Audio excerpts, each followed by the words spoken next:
I've done it with food before, and it'll be stuff like I was at a place probably a couple months ago, and they had a burger that looked good, but it was like $19-20 for a burger.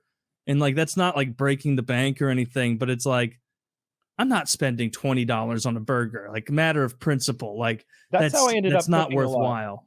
Yeah, that's how I ended up cooking so much. You know, we went to a few nice restaurants, and I was like, I think I can do this. Like the only thing those nice restaurants have over you is those super high temperature ovens that they do the steaks in. So that's why I really do like, I don't know, those chain fancy places like Morton's or Ruth's Chris, because they do have that like 800-degree like oven they're running that steak through that it comes out sizzling. Kind of hard to achieve that at home. But maybe with one of those eggs, I don't know. But that's what really got me into cooking, is like those $25 hamburgers. And it's like, what if I grind my own fucking meat? I'll go find fancy cuts of meat and grind them myself. There's no way you're doing that. Like I'll make a better burger than you can make, and I'll bake it for $8. Yeah, they've got stuff on there to try and justify how expensive it is, where it's like, oh, it's got white truffle oil. It's like I'd opt not to have that. That's not good. To be fair though, like depending on what kind of burger it is, I think they're supposed to charge, the idea is that you charge 3 times what it costs to make a thing. So if it's costing them $6 to make that burger, might be about right. And like, to do that though, they need to be. I would want to raise my costs by $1. Why not? I mean, based on that theory. I mean, if you have the clientele, right? Like if you have the, hey, can you raise the price of your tomato? Yeah, I mean, if you're there for like a really good burger, that's some sort. If they're actually grinding like 3 different kinds of meats to like make the perfect percentage of fat and flavor profile for a burger, and then they're using some fancy technique to cook it, like, yeah, I'll pay $20, I guess. But I know that I'm getting ripped off, and I'm paying 3 times what that burger costs. But that's kind of the restaurant experience. I guess I'm just like okay with an excellent burger being $20 because I know it's about 3 times what it costs. But I don't want some like trash burger. They had a ballpark. When they try to rip me off, I'm like, I'll go hungry. Hungry. Because like you can see the $8, $9, $10 sometimes hot dogs. Yeah, and it's just a normal hot dog. You're going 20x. Gas station hot dog. Yeah, like that hot dog cost you 5 cents to fucking make, and you're selling to me for $9 fucking dollars. Fuck you, I'll go hungry. Like the little station that's supposed to be able to turn the crank so it gives you ground up onions. That's empty.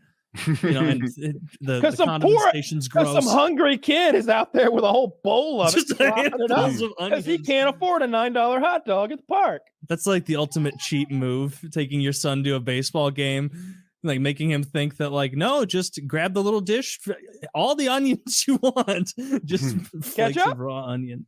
Yeah, flakes of raw onion and ketchup sound good. Just have that horrible SpongeBob bread. Yeah, just nothing better than some nice gazpacho on at the park at the ball field. Gazpacho sucks. Of course it does. It's terrible. It's cold soup. Oh. It's cold soup. I don't want cold soup. Cold tomato soup, and I like tomato soup. That's when I became an adult, I started eating vegetables. I'm talking like 5 years ago, by the way.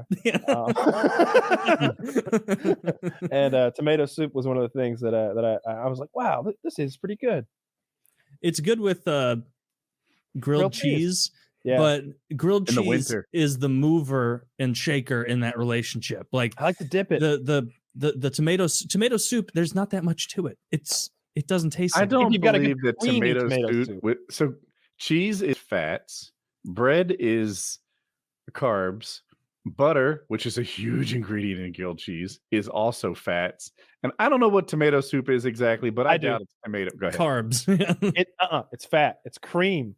It's cream that makes the tomato soup good. So what you're actually having is tomato flavored cream.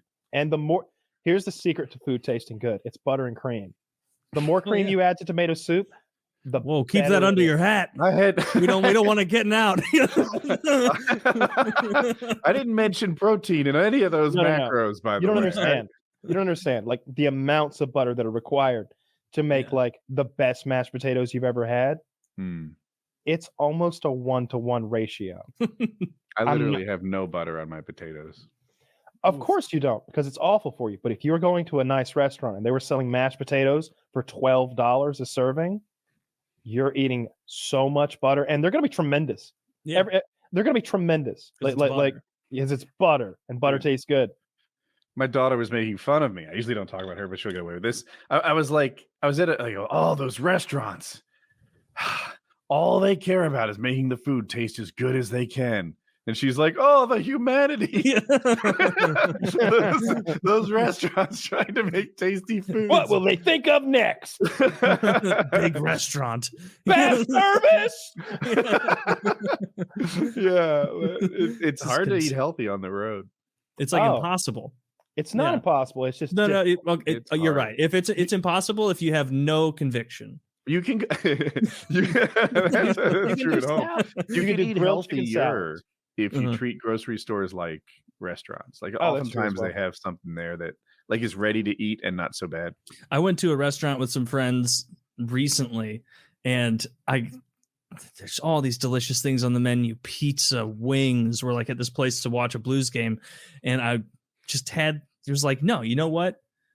Getting a grilled chicken sandwich. I'm gonna let myself have the bun, but like I'm not even gonna put cheese on it. Like just that's like tomato and lettuce and pickle or whatever else is on there, and that's fucking it. And like I was like feeling good on myself until the food arrived, and like I got to see my friend's wings and my other friend's burger, and it was like I wish I was home.